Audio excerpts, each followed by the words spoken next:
Now, the world's major oil producers are holding talks again. Both OPEC members and non-OPEC countries, including Russia, Azerbaijan, and possibly Mexico, will hold a round-table meeting on Wednesday. Now, this comes on the sidelines of the World Energy Congress in Istanbul. Any deal reached would initially be applied over 6 months and then reviewed. Ministers from OPEC are trying to find ways to advance the deal they reached in Algeria last month. And of course, they hope to adopt the measures at the end of November. In order to restore stability on a sustainable basis, we need, together with our non-OPEC friends, to address the issue of this overhang. It is not the issue of price at the moment. Until we are able to bring the market to some form of balance. Влияния, которые могут улучшить ситуацию на рынке. Let's try to restore the current situation in the market without changing the market's fundamental process. Of course, the Russian Federation is always ready to contribute to this process. In the nearest future, we will negotiate this and we will bring concrete and detailed suggestions. Когда пройдут соответствующие консультации. The idea of range of production between 32.5 and 33 million, it matches more or less all the different small positions that we can have internally at OPEC. And now we are at that time. And now we are at the right time to get together, to talk, and to progress in the construction of the consensus that is so needed for the world economy. Now, joining me with an update on that meeting is Natalie Carney in Istanbul. Natalie, of course, welcome to the show. Now, oil producers are due to hold a roundtable meeting today. Has that happened? And of course, what are the outcomes expected?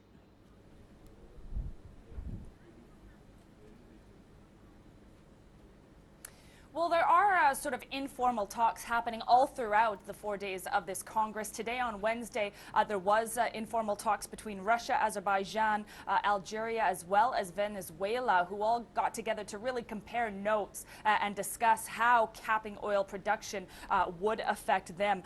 All countries really do seem to be accepting and in agreement about capping production. The challenge really is on how to share the burdens of these cuts. And in particular, Venezuela and Iraq are most concerned about the way that the OPEC countries are calculating individual production quotas. So they are most at odds as to how to move this process forward. As well today, OPEC released their latest report, which showed that September offered the highest production records of oil since 2008. Quite interesting considering the context of what they are discussing at the moment.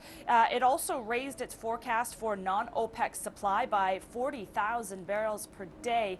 All points that are very likely to help convince consumers as well as other oil producers to cap oil production in an effort to sort of rebalance oil prices. So these informal talks, as I've mentioned, have been taking place sporadically throughout the Congress and will continue to do so past the Congress towards their official meeting, OPEC nations in Vienna at the end of November.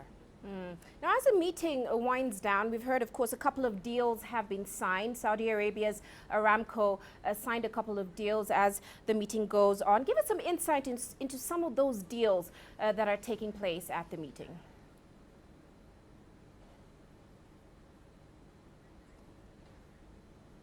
Well, yeah, there have been a lot of bilateral meetings, of course, that have taken place between OPEC members and non-OPEC members to try to sort of make the best out of the situation and to make the best out of the state and the environment of the energy sector at the moment. As far as Saudi Arabia and Russia are concerned, of course, they are both supportive of OPEC's suggested production cuts. So those two energy ministers have been meeting to try to find ways of moving again this proposal forward.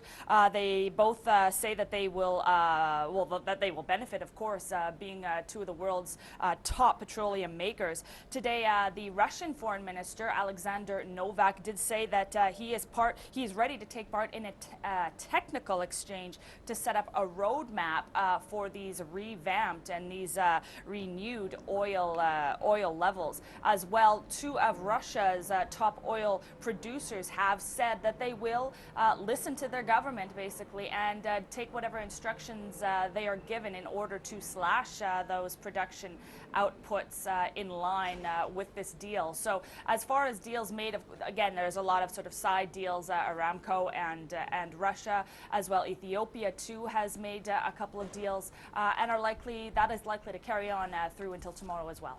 All right. Well, many thanks, Natalie, for those insights. Natalie Carney joining us there in Istanbul.